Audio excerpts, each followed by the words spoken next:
Welcome to another episode of Under the Strap. I'm your host, John Rathouz. We've got Geno Bonnalie on the podcast today, caddy for Joel Dahmen.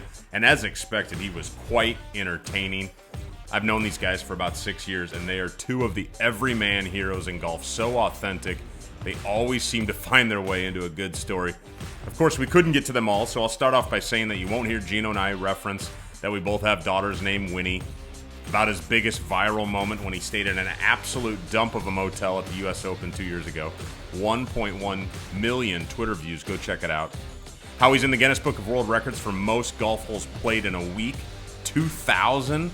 Or how he broke both of his arms when he was a kid, hopping the barbed wire fence at his golf course to scoop up a bunch of golf balls from the adjoining airport. Or how he's a former champion archer. We do cover how he and Joel first met, where they clearly violated the amateur rules on accepting payment, their win in the Dominican Republic last year, 10 or so of their other classic stories, his take on the upcoming Netflix series that they're in, and a friendly debate on Caddyshack versus Happy Gilmore, plus a ton more. It goes by fast, and Geno is a blast. I hope you enjoy. This Under the Strap podcast is presented by Therabody. If your muscles are sore or tight, help them relax with the Therabody Theragun.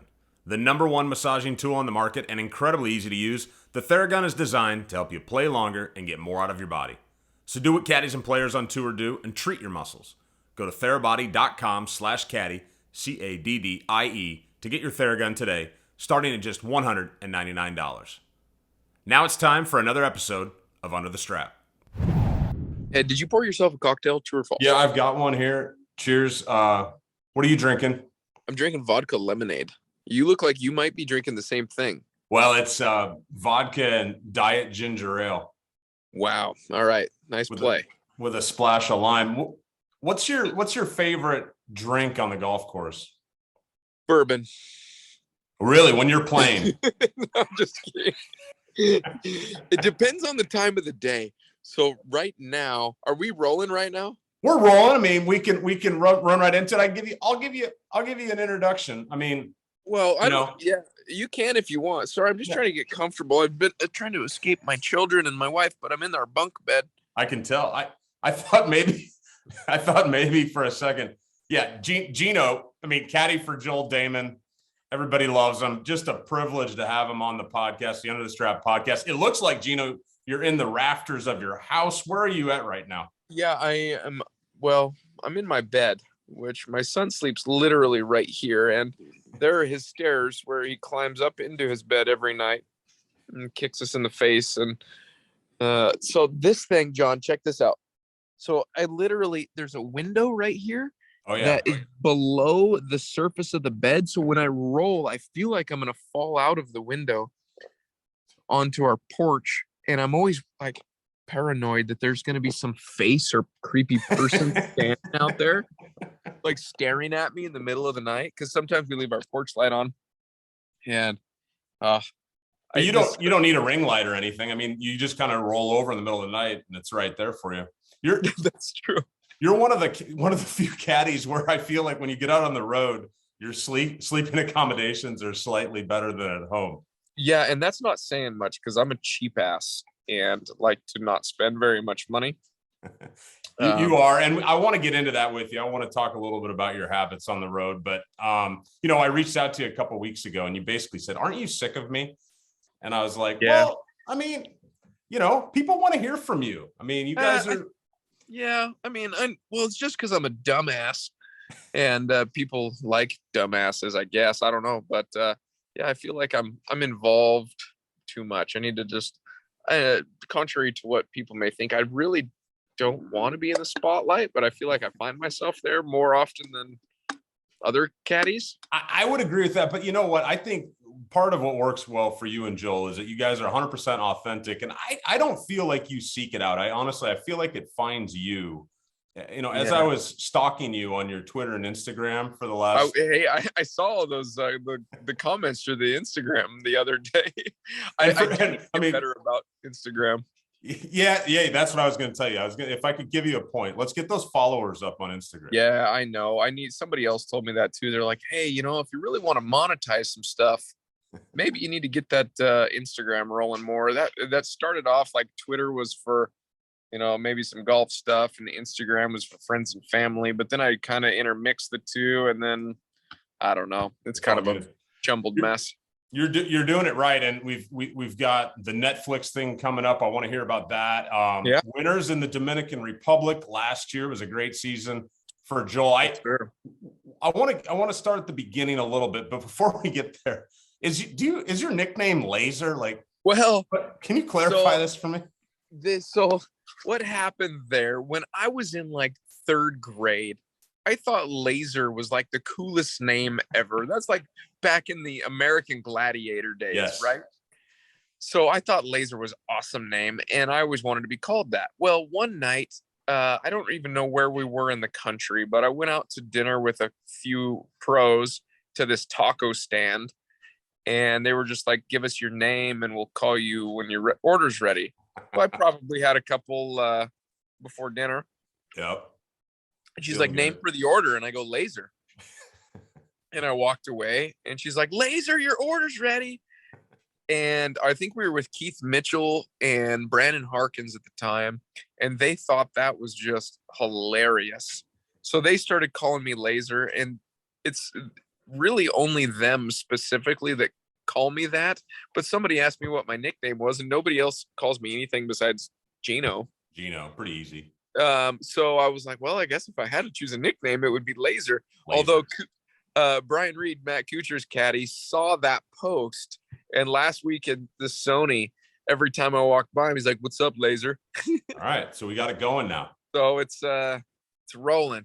Yeah, now it's going to get that out there to everyone. All right, well, I want to talk a little bit about your relationship with your pro, Joel. How you guys met growing up? I guess just kind of what's the story on when you first met? So I don't know exactly how old we were, but we were fairly young, and it's kind of a fun story. Joel has always been so good at golf, even from the time, like, I don't know, like 6 years old or whatever. I remember there was a tournament about an hour from where we live, and it was a 2-man best ball tournament. And I was probably 15, which would have made Joel around 12 years old. Yeah. And I wanted to play in this golf tournament, and I wanted a good partner. And I was like, that Joel Dahmen kid's from Clarkson's really good. I wonder if he would play with me. So I think maybe my mom called his mom, and we ended up, the plan was to go down there as like an hour drive, like I said, and stay the night, and like an overnight golf trip, which he had never done before. And his parents told him, you can play, but you have to pay for your own entry fee. And it was like $100 a man or whatever. And he's like, okay, I'll do it.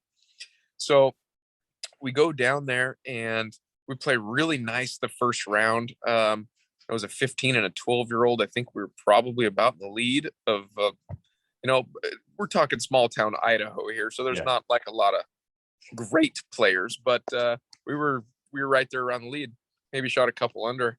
And then after the first round, everybody kind of goes in the bar and gets, and so Joe, and they also, so what we do is they do a 2-man scramble skins game with carryovers. It's $10 per man per hole with carryovers, you and your partner. So you go out there, and everybody, there's a couple birdies on the first hole, so everybody just goes to the next hole. Nobody made eagle. And so the next holes were $20 a man, and we get to hole number 4, and Joel makes like a 30-footer for birdie on this long par 3, and nobody else made it. So we got like $40 per man from everybody that was playing, which was basically the whole field. And we had stacks of cash. And I was like, this is incredible. So clearly violating the amateur rules at the time. 100%. Yeah. Yeah. Joel turned pro at this moment at age 12. So yeah, who's this Akshay guy? Yeah, exactly. Yeah, don't tell me Akshay's never taken money off people at age 12. So everybody ties 5. We get to hole 6, ties there. We get to 7 is what it was. It's a par 5. I had a nice tee shot. I like cut this dog leg off, and I hit one close, and I made the putt as an eagle on a par 5. And it was another 3 skins. We collected. We eagled the next hole. Joel holed one from out of the fairway. And then, so we had 8 of 8 from everybody. They stopped paying us because they're like, those kids have too much money. we were literally swimming in 10s and 20s. And I don't remember if we won the tournament or not, but we came home and I remember Joel's parents, he just like has a pile of cash. And I did the same. I remember in the hotel Saturday night, like putting it on our coffee table, just counting how much money we had. And I don't remember the amount. I just remember there was piles of money. So you guys were raking in cash even as teenagers, and here you are doing it on the tour now. I guess for that weekend or whatever that was, did you guys jive right away? I mean, were you get same sense of humor? Yeah, we've always just gotten along really well. And after that, I remember like when I had my driver's license and he couldn't drive yet, I'd go to McDonald's and I'd buy us a bunch of McChickens back in the day. And then I'd go meet him and we'd play a bunch of holes of golf. And even that, like, like when he started to get a little bit older, like into his last few years of high school and I was away in college, we didn't really keep in touch then. He was always a friend, but like, I don't know if I had his phone number or what, the cell phone days were kind of weird around that time. But he went to the University of Washington at the same time. I was an assistant pro at Sahalee Country Club up there in that neck of the woods. And rent was so expensive over there that I couldn't live near Sahalee. So I lived way out in the middle of nowhere, which happened to be kind of close to where Joel lived. He was like 10 to 15 minutes from me.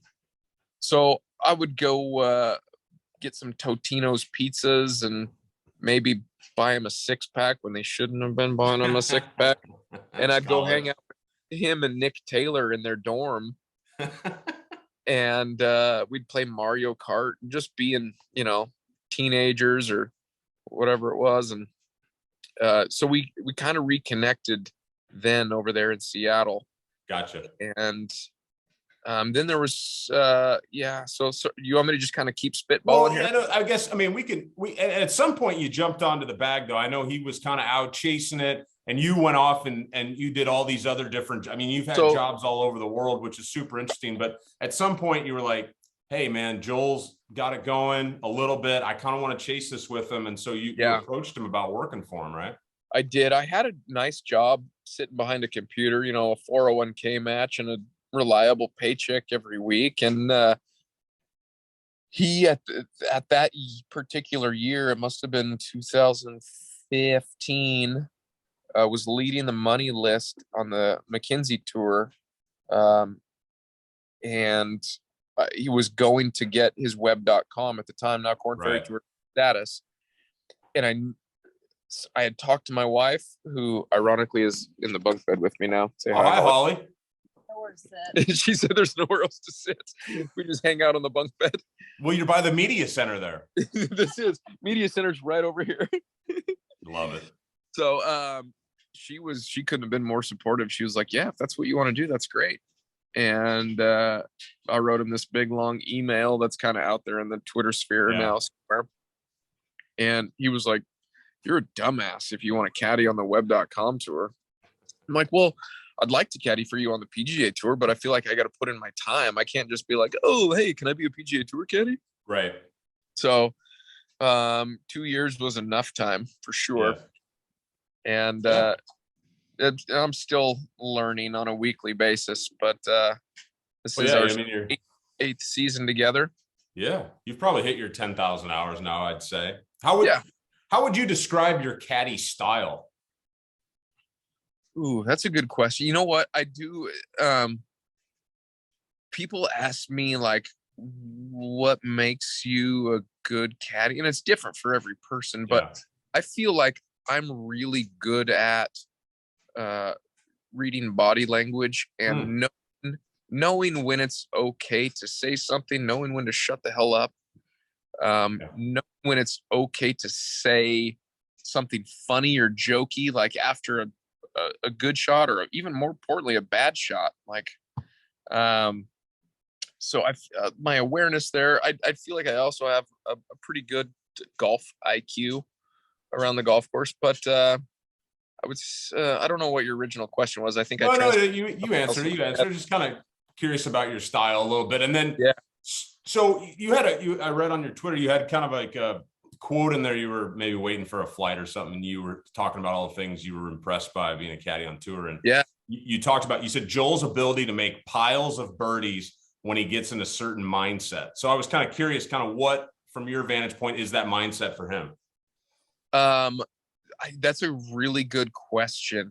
As I can recognize it, there's certain times that he just becomes positive, and I can tell, like, it's about. So let me give you a for instance.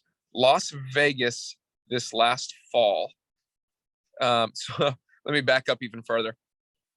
I'm in this like group text message with like 25 of my closest fraternity brothers, and they watch every single shot of Joel Dahmen on Shot Tracker.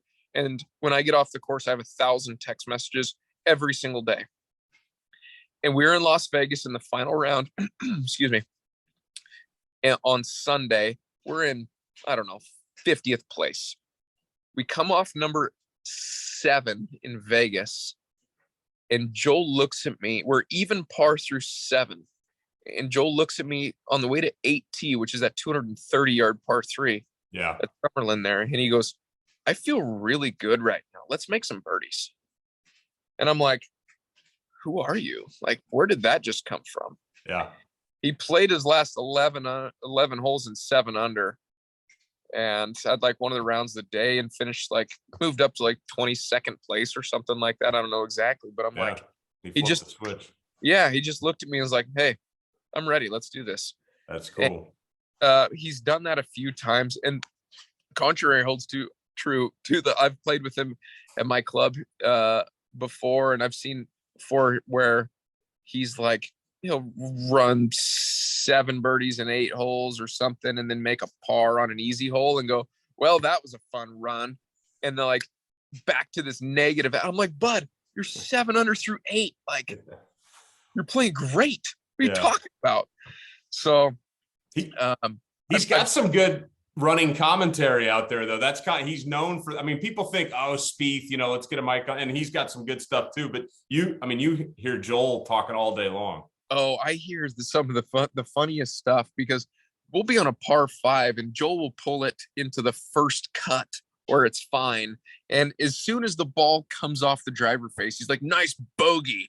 I'm like, buddy, we can make birdie from here. Right. So yeah, it works for him though, doesn't it? That's what fuels him, I think. And it used to bother me, but I think he uses it to fuel himself. That's for like sure. His way of challenging, Yeah. Well, you guys had that first win together there in the Dominican. We were rooming together that week, me, you, Dave Flynn. Super memorable week. I guess, Joel had a great comment afterwards. He was talking about winning on the PGA Tour is really hard, which was super revealing. Yes, it is. And felt like he was in complete control of that final round. He was like 4 under through 7 or something. And then you'd make the turn to the back 9, and Rafa played really nice golf, and make a bad bogey. And then, Rafa makes a birdie, and then all of a sudden the lead goes from 3 to 1 or whatever it was. And then the next thing, we're tied, and things just got hard quick. That stretches hard into the win there coming down, once you make the turn into that par 5 for sure. So yeah, you're trying to win. You're exactly right. That number 13, that par 4, where it goes par 5, par 4, par 5. Mm-hmm. How that corner kind of comes in. It's tough to tell if the wind is hurting or helping on that second shot back in that corner. And I was like, let's just play it neutral. He's like, okay, is 9 proper then? Because if it's hurting, it's dead, and if it's helping, it's over the green. And I'm like, I don't know. Let's just play it neutral and see what happens. Like, it just got really difficult. It felt like to close it out. I mean, we hit 4-iron into the last 3 holes, 3 in a row, which 4 irons into 30-mile-an-hour wind aren't necessarily easy, but. Yeah. So the two moments stood out to me when I went back and looked at it again. On 17, I think it was the same day. He's on the tee box. His tee needs a tee, right? He doesn't have a tee, and you you bite a tee in half and hand it to him, which is like one of the most boss caddy moves I've ever seen. I do that pretty often. He always thinks I'm weird. But he took it pretty casually from you. He's like, yeah, I've seen that before. He doesn't like a full tee for an iron. He likes a little stubby tee. So I just made him a little stubby tee. Just, yeah. And the other one was when he was doing his news conference on the green afterwards, and his bucket hat flies off his head on like what is near maybe the most dangerous cove in all of the Caribbean. You're running towards this hat to rescue it. Well, I saw it go flying off of his head, and truthfully, I had no idea there was any cameras rolling or anything like that. It wasn't for any show. I just saw his hat going toward the ocean, and I knew there was a bunker there. And, I'm on cloud 9 at that point anyway. And there was a second where I was holding my beer, and I almost Superman dove forward. But I thought if I do that, I'm going to lose my beer. So I have to go feet first. So great priorities. I went feet first into the bunker, and that was a pretty good clip. Man, that was a highlight last year. So I texted Joel, and he got back to me about a couple things. Some stories I could ask you about. So he said, I got to ask you, so did the clubs ever go missing in Knoxville? I mean, temporarily, yes. Do you want me to? So I don't know if it's worth clarifying. So it was a Friday. Shot a large number on Thursday. Okay, so we were early late in Knoxville, Tennessee. I don't know what we shot on Thursday, but it was to the point where we needed like career round on Friday to make the cut. So we're driving to the golf course. I'm driving, and he goes, "Hey, you want to grab a lunch?" I'm like, "Yeah, we tee off in like an hour though." He's like, "Whip in here. There's like a sports bar we drove past." I'm like, all right. So I pull in there, and we bellied up to the bar. I think we each ordered a club sandwich or something like that. And he's like, "Let me get a double gin and tonic." I'm like, man, if ever the day to make a cut, it's going to be today. Yeah. And he slurped it right down. I probably shouldn't tell the story, but whatever. So then he orders another one. And I'm like, dude, we got to go. Like, we're on the tee in 25 minutes. We're not far from the course. Right. But we get back in the car, get there, and our tee time's probably in 10 minutes. And I usually like to go to the tee box and get my pin sheet folded and figure out where our wind is and just get to, introduce myself to everyone. So literally, I open the trunk of the car, take the clubs out, and walk straight to the first tee. No balls are hit, no putts are rolled, anything like that. And we get there, do our handshakes, and tee off. We get to like third hole of the day. I'm like, got 116 front, 125 hole. He's like, it's perfect gap wedge. I'm like, yep. And he goes, and he's kind of looking through the bag. He goes, "Where's the gap wedge?" I was like, I have no idea. He goes, "Oh, it looks like I'm chipping the pitching wedge." And he goes, "Where's the pitching wedge?" I go, "I'm not sure." He goes, "9 iron it is." So he hits a 9 iron onto the green and makes par. I think the very next hole we have the same number. He goes, "Looks like it's 9 iron again." So what had happened? Then we called a rules official. We were like, "We've only got 12 clubs. Got some room to add some here."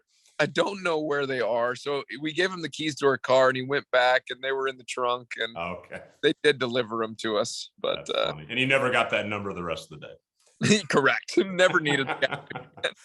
All right. So then, have you ever given a wrong club in Canada before? Canada.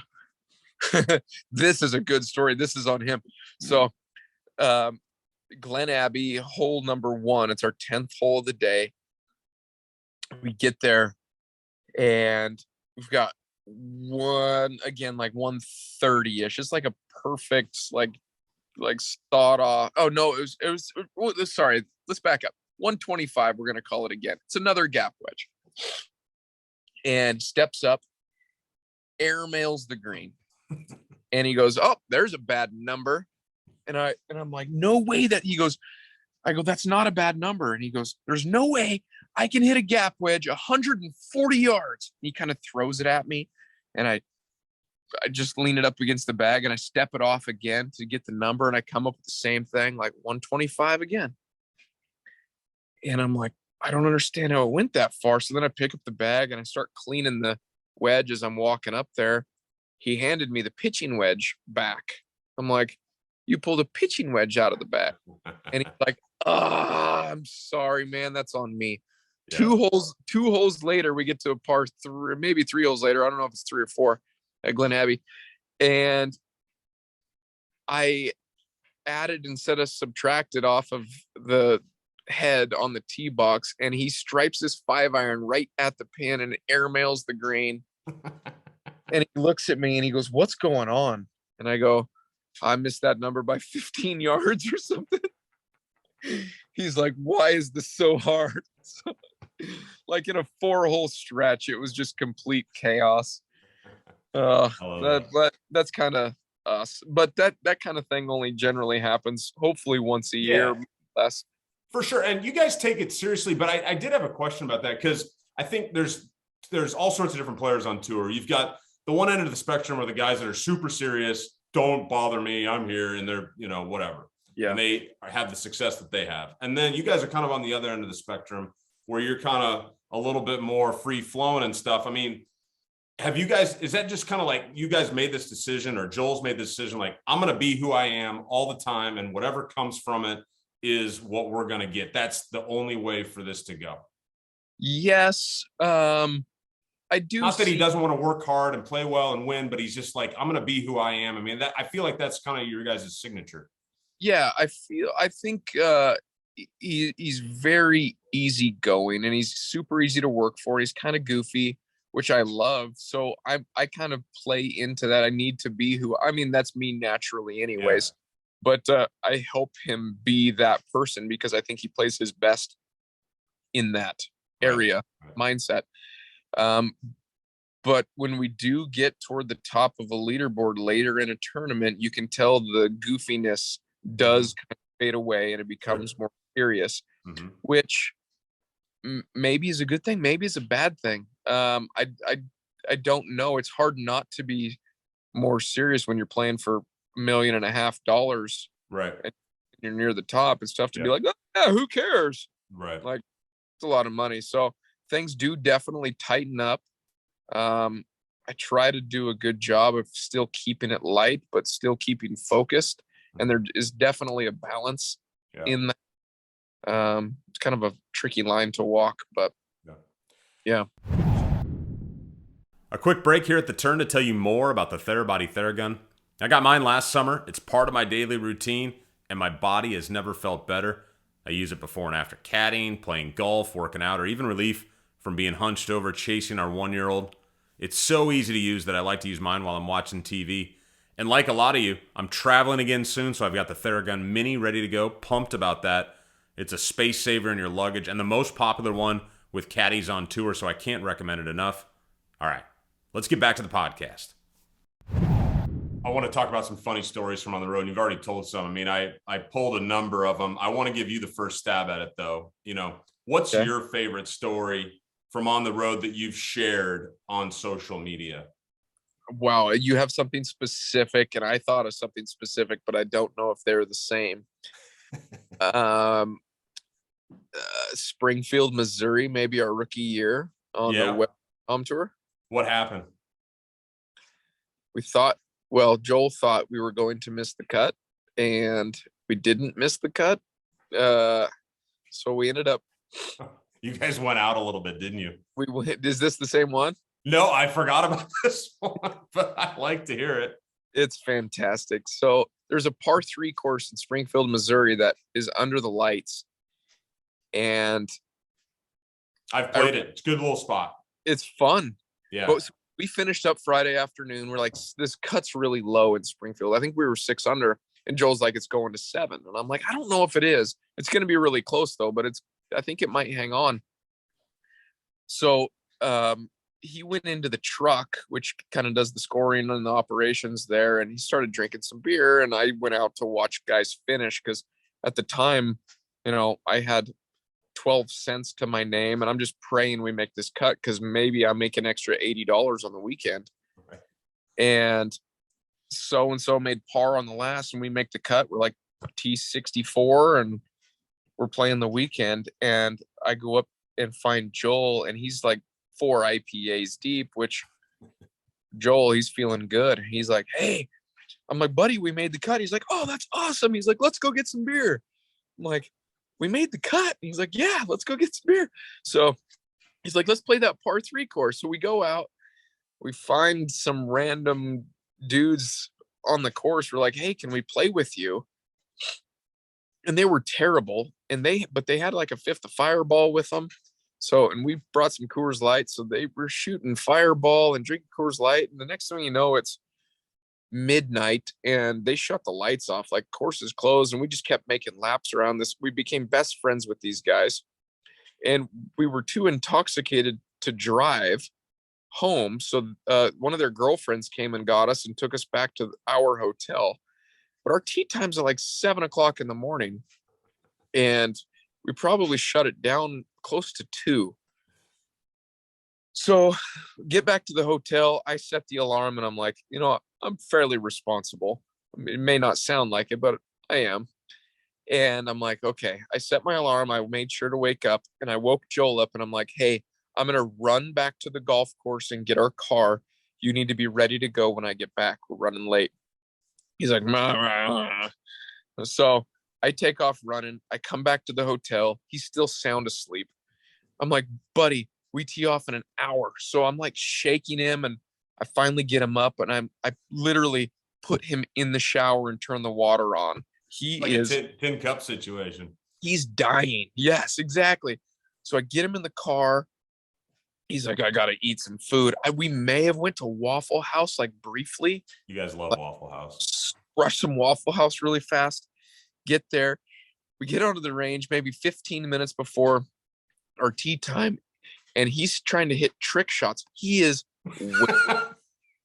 wasted.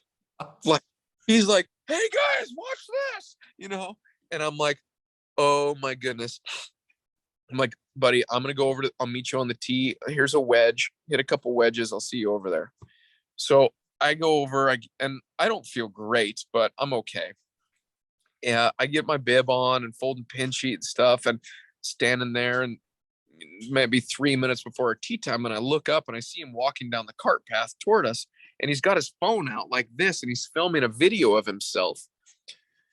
And now that I know what the video is, he's like, hey guys, it's me, Joel Dahmen. He's like, I was just throwing up over there on the driving range, and I am still so wasted. He's like, I have to play in a professional golf tournament today.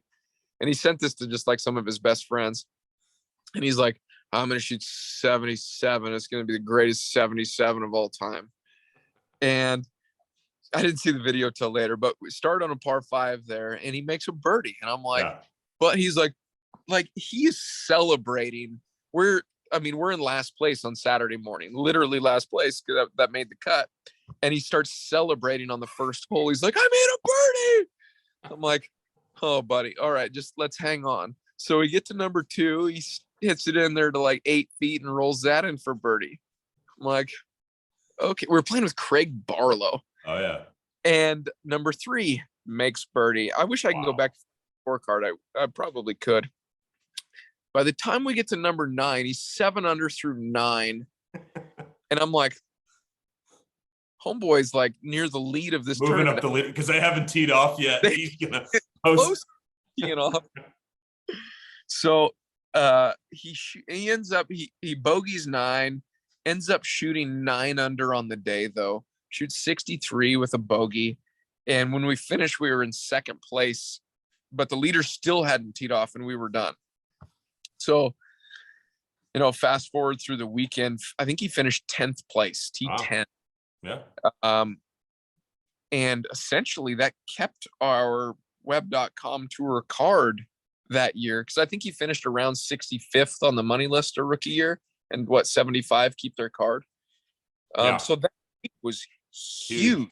Yeah. And I remember the next time he made the cut, he's like, should we go get blacked out again tonight? I'm like, no. No, that was a one-time thing there on that. Yeah, that doesn't happen often, but that's one of my favorite stories that I'll never forget for sure. That's a good story. So there's a few others, and maybe for time's sake, we'll just gloss over them. You give me one line, first thing that comes to mind. But the one that I love the most, and I was laughing about it as I was on your Instagram, and it's from 2016, and you had told your son Hudson, so I'm gonna be in Kansas. There's a chance I'll see the Tin Man from the Wizard of Oz, and so Joel, there's a picture of Joel dressed up like a suit in tin foil playing the Tin Man. And I'm laughing to myself. I'm like, I don't think I could pay Seamus Power or John Merrick enough money. Can you imagine me asking Martin Laird to dress up like the Tin Man for my son at home? And Joel did it. And it's just, I love that one. He's such a good sport. And, granted, he's my boss, but he's definitely my best friend before he's my boss. And he did it. And he's so fan. That was back in the day, my mom, that's her favorite movie of all time is The Wizard of Oz. So she always turned it on whenever she'd watch The Little Man over at her place. And he thought the Tin Man was awesome. And I told him I was going to, Kansas. Yeah. And, all right. So give me one line on the world's hottest chip. Miserable. Somebody sent me a Facebook message yesterday or the day before. It was a news headline, like 2 college students hospitalized over one chip challenge. And I was like, yes, thank you. I'm not a wuss. I saw you after that walking into the Caddyshack, and you didn't have anything to say. You said, I need milk. Yeah, it was bad. I drank a lot of dairy products that afternoon. Wearing Waffle House griddle hats on the golf course. Yeah, Nashville, Tennessee. That was a special week. What about last couple weeks ago? You got a hot dog for Joel before he teed off, and then you kind of live tweeted him drinking a Mountain Dew at the turn. I mean, that's my boss, right? Like, he's rolling putts and he looks over and he goes, "Those hot dogs look good. Will you go grab me one?" I'm like, "Yeah, of course I will." And, our friend Matt Hall reached out to me, and he wanted you to retell the story. And we might not have enough time for it all, but about when you bought a used vehicle on the East Coast. Wow, that is ended up reselling that. I mean, is there any way you can kind of give us the short story on the buying and selling of a used car? I bought a Saab convertible for $22 that didn't run at the Quicken Loans tournament, and I got it running before the end of the week, and then I drove it to Greenbrier and then sold it to a state trooper for $200. Because rental cars were expensive, right? I can't believe I sold that. Like, looking back, I sold it for $200. That car was probably worth $3,000. You made money though on your investment. Yeah, there's this new show out. There's this gal. I don't know if you saw this like she started with like a paper clip and ended up trading it along the way and ended up with a house. Yes. Isn't that incredible? I had the opportunity to do something like that, and I totally wasted it. You did, but you got a good story. You had to get down to the next tournament. I tell that story enough because I often forget about it, but that's an all-timer. Yeah. Our credit to fellow looper Matt Hall on that. Yeah. So, all right, we'll move on. So who are some of your golfing heroes growing up when you were you might appreciate this. I mean, obviously Tiger Woods is everyone's who's in the genre, but Rory is like, I've just got a crush on Rory. I just love him. He's just a nice person and he's so talented. He's down to earth. I went and played after he won the CJ Cup there at Summit down in Las Vegas. I played it a couple weeks after, and I went in there and they had these little custom leather footballs that are embroidered with CJ Cup, and they're really cool looking, but they only had like one sitting on the shelf. And I was like, "Hey, can I buy that from you?" And he's like, "Maybe, let me make a phone call." And he's like, $100. So I paid $100. I got this leather football, and I went just not too long ago and went and bought one of the silver Sharpies that dark stuff. Yeah. And I'm going to have him sign. I've never gotten a professional's autograph ever in 8 years, but I'm going to have him write like to the greatest caddy I've never had or never had. I love that because you wrote him a letter to caddy for me. He showed up. You're a poet laureate. I mean, your wife, there and in bed with you, and you write her poems all the time, which is a very nice thing to do. They're good poems. Yeah, I like things, I guess. I don't know. Yeah, you like rhyming things, but Rory, I mean, you've gotten to know Rory a little bit now. You guys been paired with him, maybe some practice rounds. So I mean, that's been... knows my first name. When I see him, he says hello, Geno. So I feel like we're best friends. I love it. Well, you got to show us that picture when you get it signed. 100% will. So I took it to the Tournament of Champions, thinking he was going to be there, and he knows. That's how cool Rory is. Is like, hey, I don't need to be at the Tournament of Champions. I don't need that free money. But I'm feeling good about next week in San Diego. He'll be there. Right. So I like it. So who on tour reminds you of your game? Ooh, I feel like Brendan Steele and I have the closest golf swing.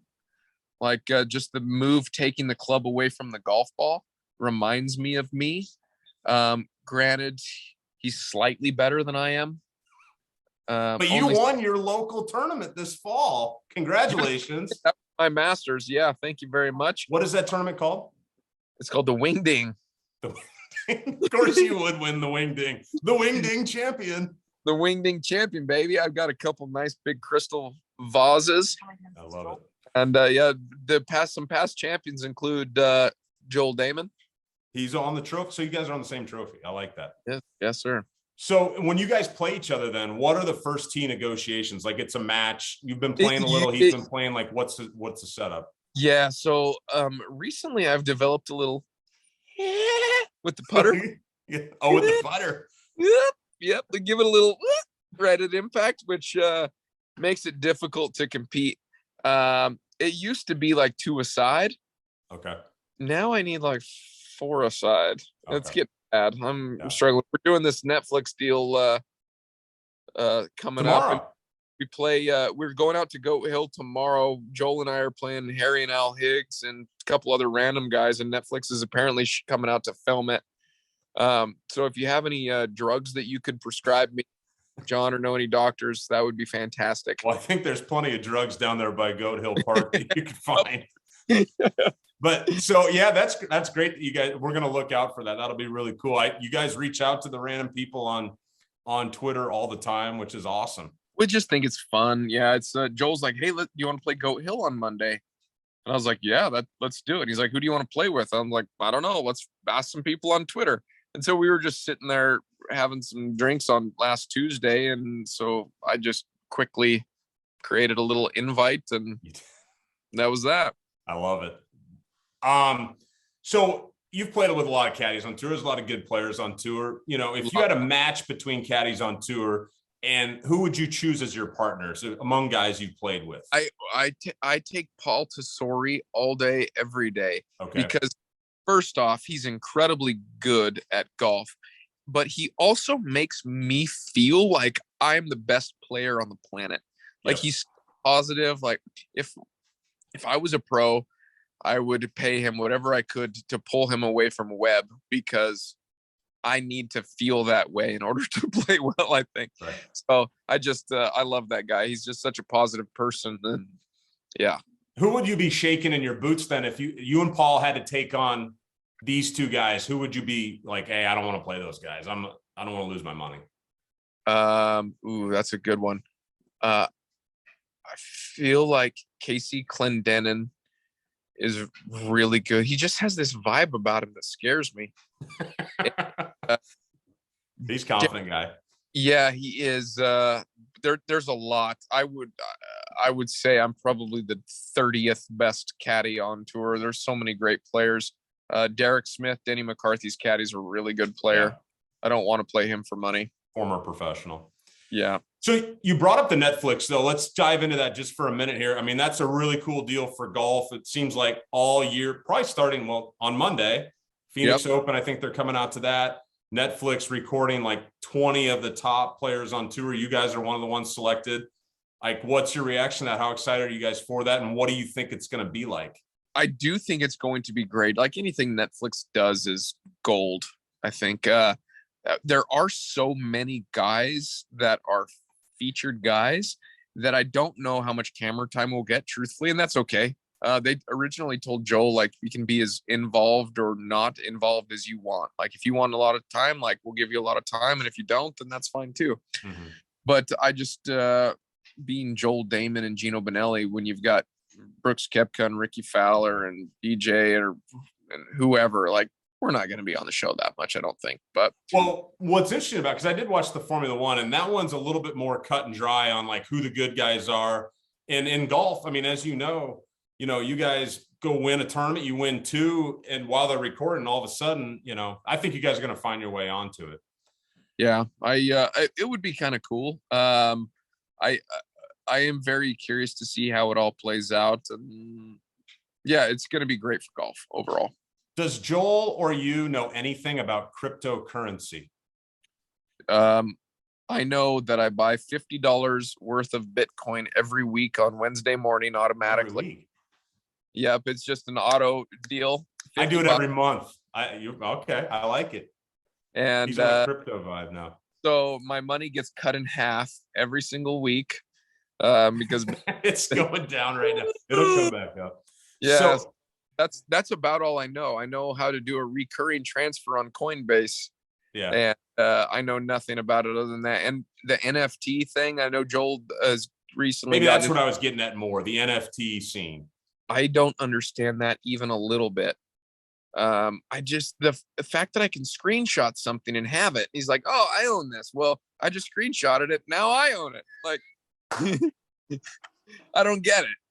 But it's a thing that's apparently valuable that I don't know. It's over my head. Was Joel and Max's feud real? Like they're like good buddies, and I like believed that they like didn't like each other for a while. No, I think they really like each other, and it's just this. They like each other too much. They like flipping each other a lot of shit on social media. It's no, they're good friends and they get along really well, and it makes for some good content. It does. Well, I'll give you a couple more. Who's your favorite character in Caddyshack? Oh, Lacey Underall. That's a good one. That's a good one. There's some good. I mean, it's got to be Tab, right? Yeah, he's good. Boy, Lacey though. Yeah. All right. React to this statement. Happy Gilmore is a better golf movie than Caddyshack. No. I mean, Happy Gilmore's fantastic, but there's so many things. I mean, not that there's just no. You think so? Whose opinion is that? I just threw it out there. I can make some. I feel like I can make some statements. I mean, Julie Bowen is my Lacey. Yeah, I mean, you're not wrong there. She's a beautiful lady. I love Happy Gilmore. But Caddyshack's just like iconic. It is. Maybe that was just the area it was in, but I send Joel a lot of Happy Gilmore gifs or gifs through via text message every week. I always send him that one. Remember when he Happy has that lady stay over and she comes out and she's like, "Hey, you know, want breakfast?" When he leaves her place. I send that one to Joel a lot. Well, that's awesome. Hey, dude, I'm going to let you get back to your family. I know you're going out on the road. I really appreciate you joining us this afternoon. I want to do one. I want to reverse our roles someday and interview you because you've got a lot of good stories yourself. And I'll do it. We'll do a takeover. We'll let you take it over. I love it. Yeah, that sounds like a good plan. Good catching up with you, man. Safe travels. Tell Joel hi. Sounds good, buddy. Adios. Just a reminder that this Under the Strap podcast is presented by the Therabody Theragun. We'll be back soon with another podcast, so please subscribe. And in the meantime, make sure to follow the Caddy Network on all your social media channels. I'm host John Rathouz. Thank you for listening.